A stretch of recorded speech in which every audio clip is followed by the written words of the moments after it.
Hi, I'm the Urban Rajah and I'm here at School of Wok and I'm taking you through some of the nation's favourite Indian dishes that you can recreate at home. Naan bread. Who doesn't love naan bread? That puffy, silky, smooth bread that's gently caressed with a little bit of butter and a smattering of some sesame seeds. Welcome to homemade naan bread.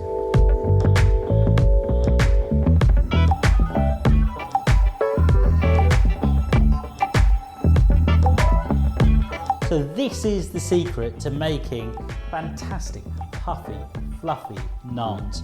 What do we need? Well, first of all, we need a little bit of yeast.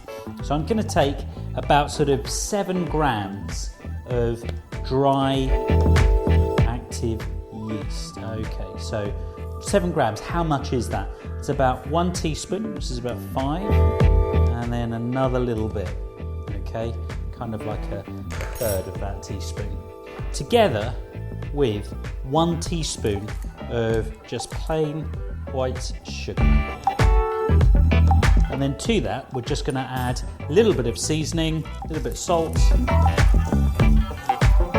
and 120 ml of nice kind of warm water, not boiling hot water, but just nice warm water. Okay, so now add about 120 ml. Bang on. Okay, and now I'm just going to mix all of that so everything is going to come together. Now that yeast will take about 10 minutes for it to start to be active, and you'll know when it's ready because it will have started to not only smell in the room because it's kind of doing that fermentation thing, but you'll start to see it kind of froth around the surface. So we're going to leave the yeast to do its thing.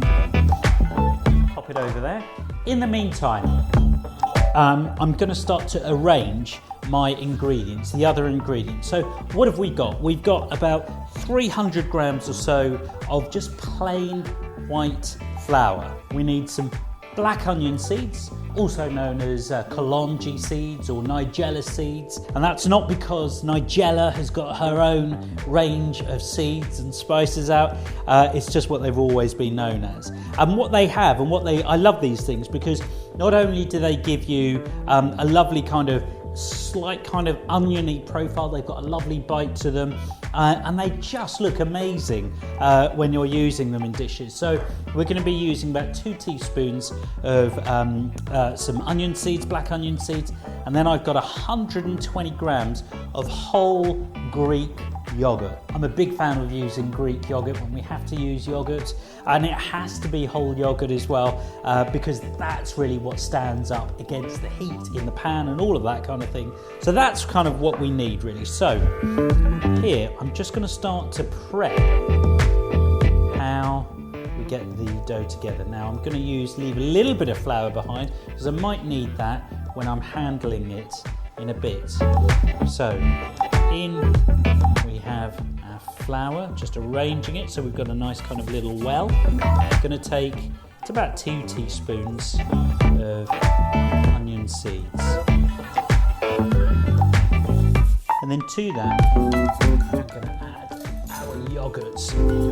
And I'm going to have a little bit of fun with this. I'm going to create a yogurt perimeter.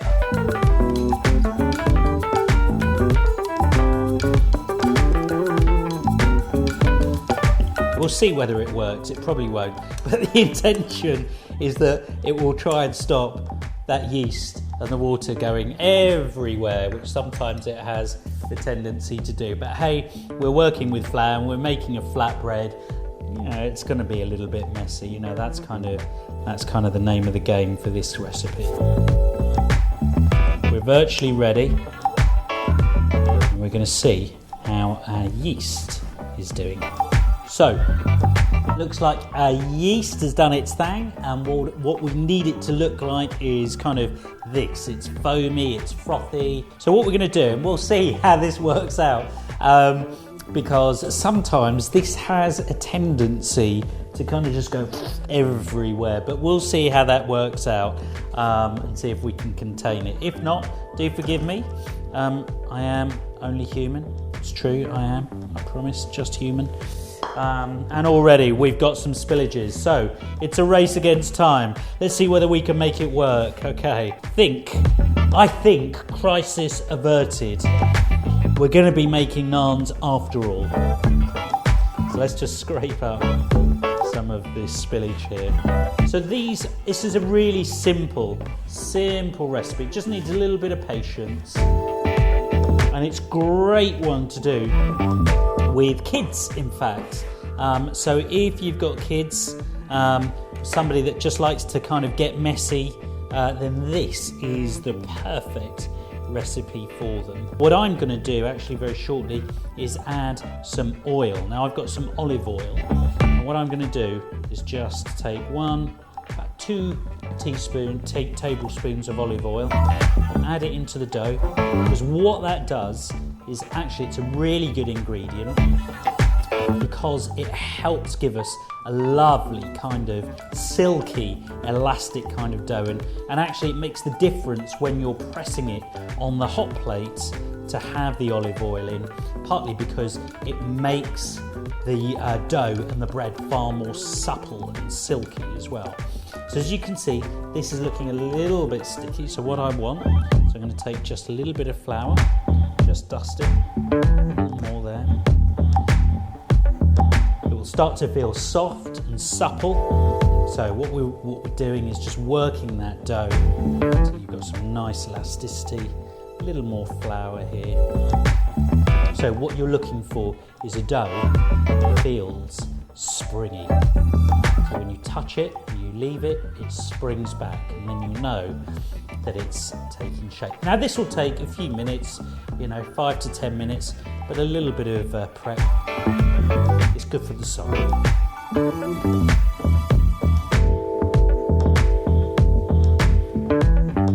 Okay, that is feeling like the right kind of consistency. What we're going to do is cover that with a damp tea towel, park it somewhere that's going to be kind of warm, so somewhere near your oven or somewhere like that. Okay, let's see how our dough is looking. Amazing. That is exactly what we're looking for. It looks lovely and fluffy. It's risen, and that is going to make about roughly 8 or so naans. Let's just divide them. So I'm going to look at about kind of roughly about 8. And again. And I know that this is the right kind of consistency because as I'm cutting into it and making those shapes, I can feel the dough springing back up. So what you want to do is take each piece, dust it in a little bit of flour, and you want to create little rounds there. And there again I can see, as it's just resting there, I can see it kind of just springing to life. So I'm just going to flatten it a little bit. And what I do to try and get a little bit of a naan shape going is each time I roll it, turn it round, flip it over, looking for kind of like an oval. That's what I'm looking for. So that is kind of the shape that we're looking for. Now I'm using a non-stick pan and we want it at a fairly high heat. The reason is because I want the heat to cook all the way through that dough, and you'll start to see that it puffs up pretty quickly as a result. Now the other thing to do, which is a good thing, is to make sure that before you put your naans in, you sometimes flick-flack it. And the reason that I'm doing it is because I don't want too much excess flour on the naan because otherwise it will start to burn in the pan. So always a good idea. Flick flack your naans. Now look, what we're starting to see with our naans, I'm going to use just a tea towel here just to press on the bread, just to make sure that it gets cooked through. Not too firmly, just gently pressing. And you'll feel that it's not sticking to the pan. But what will start to happen now is I can start to see where it's starting to bubble up, just kind of like around the edges here, around the edge there. I'm going to take the heat down a little bit just so it doesn't smoke too much. And now we're just going to turn it over and you'll start to see these gorgeous giraffe marks, those little kind of scorched patterns all over the bread. And the thing about putting the onion seeds into the dough once you're mixing it is you'll get this lovely texture and gorgeous kind of little bite when you're eating the naans, and it gives off just this delicious kind of background taste of a very gentle sort of onion as well. Now, the story around tandoor ovens is that tandoor ovens are like clay ovens, and the story is that, you know, a lot in the north of India, no, actually everywhere, but particularly in the north, they like to cook tandoor style with clay ovens, which is where they'll put naans or chapatis or things like kebabs and things like that. Is that tandoors actually used to be communal ovens that you would get within little villages. And those villages would have a communal oven, a communal tandoor. And what you would do is you would take your bread there, or you would take your meat, or whatever it was that you needed cooking in the tandoor. And the baker, essentially, it was like a community bakery, would cook all of your bread. Then you'd go back and you'd pay him whatever you paid him or her. And that was how it worked. So tandoors were actually communal ovens that you would get in villages all around India. So that's it.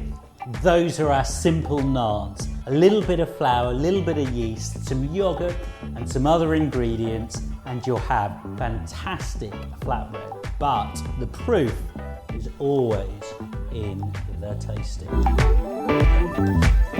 Oh, it's looking good. Nice kind of consistency. Oh, yes. That is what flour was made for. Oh, it's just fantastic.